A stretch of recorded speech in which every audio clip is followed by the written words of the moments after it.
Good morning, my YouTube family. Check out what's behind me. Super excited about this. So, all right. After the trucking video, I needed a couple days to just wrench by myself. I didn't pick up the camera. I should have, but I was just pretty excited to tear into this thing. So we did the timing chains, cam phasers, guides, new alternator because dead battery fried that sucker. Yeah, not good. But regardless, let's talk about it. Shrun's good. I am super excited. Okay, check this out. No timing chain rattle on fire up. At least it shouldn't. It shouldn't. So let's listen to it.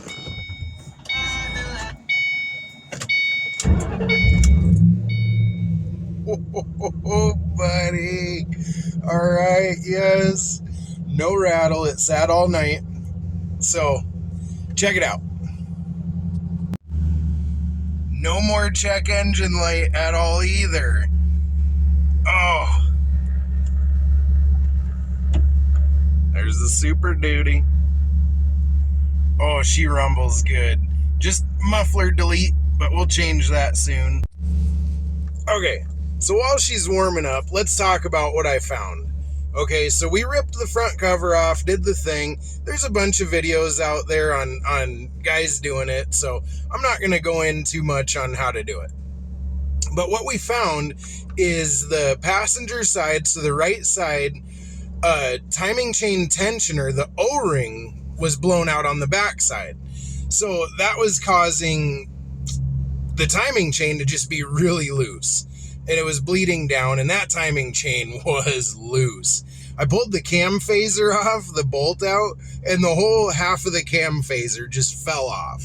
So that was the problem. That was the noise, that was the ticking, and that was why it ran like crap. So did the Ford Racing or Ford Performance updated timing chain kit with their phasers. Really good kit, nice quality, came with new bolts for everything, and man, I'm super excited. So when I first fired it up, it just didn't know how to run. I even had the battery disconnected, and it was idle surging. It was running weird, but who knows how long it was running that bad. So, you know, it kind of calmed down, topped off the fluids and whatnot. So I shut it down, cleaned up my mess, fired it back up, had a check engine light. I'm like, come on, man, really, now what?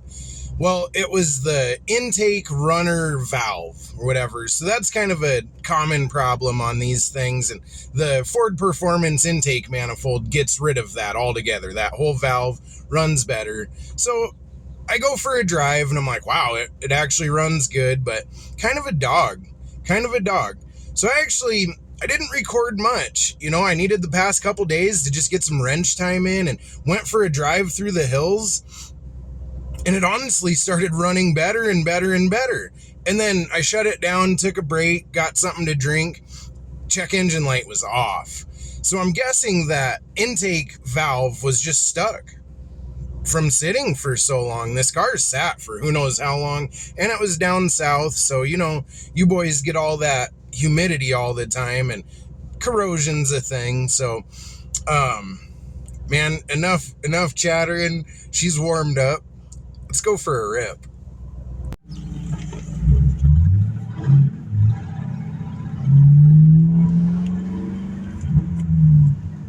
It's got a nice little rumble to it. No mufflers, they just took them off. We'll change that, but hey, for now, that sounds all right. Nice little cackle to it.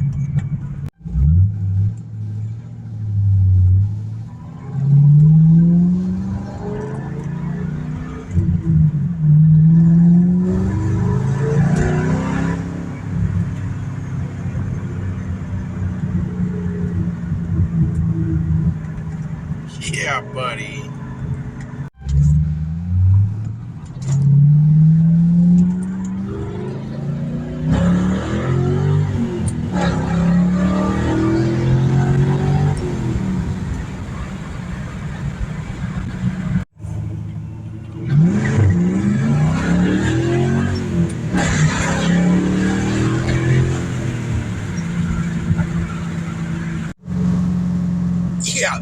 That's much better.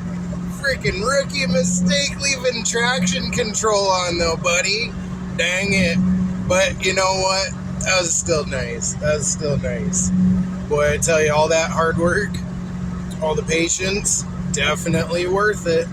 Right on. Let's continue on.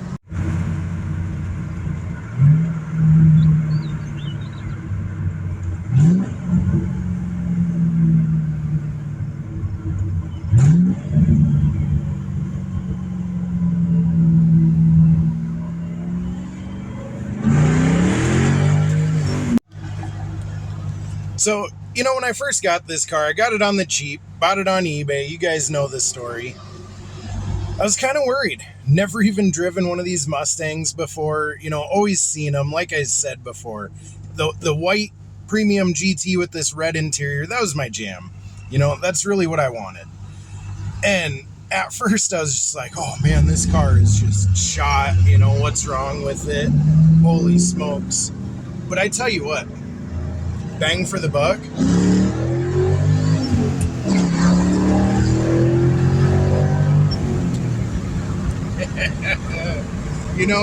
I got this one pretty cheap. Maybe not as cheap as I should have, but cheap enough.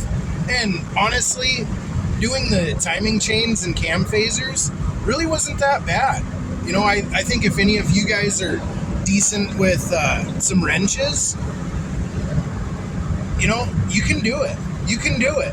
Pick one of these things up that runs like crap, that has bad timing chains, and someone doesn't want to freaking do it. Take a weekend and you'll have it done.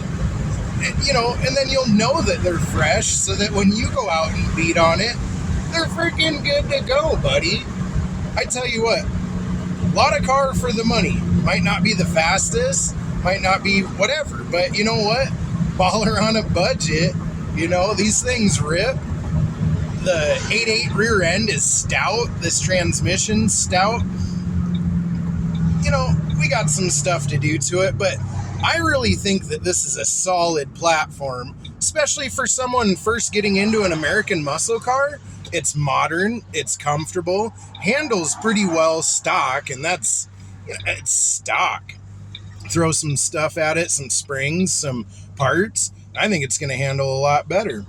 It's only going to get better from here. So if you're looking for a cheap hot rod, a cheap American muscle car, don't even discount the 3-valve Mustang. I tell you what, I'm having fun. This thing has a K&N air filter, muffler delete, and it rips. It rips. It's plenty enough for what I want to do for right now. So don't even worry about it. They're cool cars. Go freaking get one. Let's go wash it. Man, this thing is dirty. I haven't washed it since I bought it. Drove it home 1,600 miles in a snowstorm. Oof.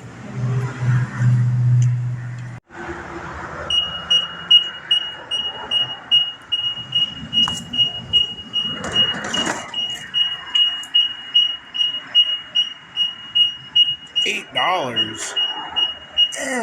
Come on.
So let's talk about what we did. The valve covers were just nasty. The thing was painted at some point in time. You know, I'm not sure the story on the engine. It's kind of weird. There's some junkyard marks on it. I don't really know. I don't know. But so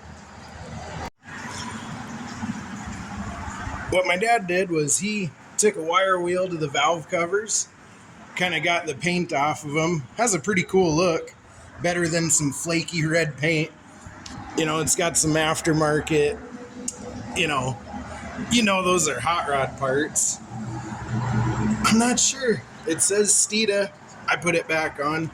Tried cleaning stuff up the best I could, but really not a bad job to do. I mean, once you get the airbox off, your fans out, boom, boom, you know, you're right there. Not hard at all. Threw a new alternator in there while we were at it, seeing how it's a bugger to get to, and I cooked that sucker. Battery was dead, jumped it, boom, man, it was cooked. So, did a few parts while I was there, did spark plugs, so that was nerve-wracking. You're going to want to use an impact on them suckers, breaks them right loose, you know, so did new plugs. That really helped. That was peace of mind right there. You know, just getting a lot of the maintenance items done. Thing runs good. Like I said, I was pretty worried. You know, we got some suspension work to do. We've got a bunch of other things to do to it. But like I said, it's a good platform. I dig it. You know, they're cool looking cars. Super fun to drive. Cheap. 5-speed. They sound cool. I mean, whatever, man. You know?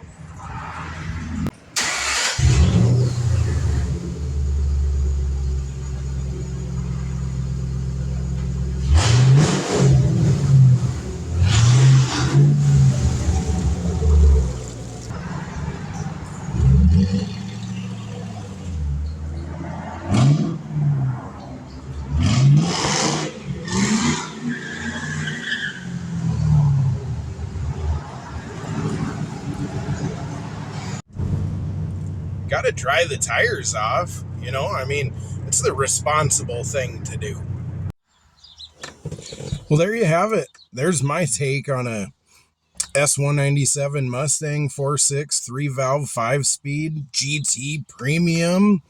Buddy, paint's not perfect. I don't care. We got some parts on the way for this thing. I'm just excited to drive it. You know, that road trip home was pretty epic. Appalachian Mountains were freaking beautiful. Would have been awesome if the car ran better, but hey, whatever. Still a beautiful drive. If you're down that way, do it. Can't remember the route I was on. It was a pretty wild road trip, but going through the Appalachians, cross that off the bucket list, buddy. Best believe I'll be back there. Beautiful, beautiful drive through Tennessee. I'm gonna vacuum this thing out. I'm gonna get some cleaning done. I think that's gonna wrap it up for this one. Stay tuned, like and subscribe. Thanks for sticking with me. I appreciate it. I really do. So, thank you.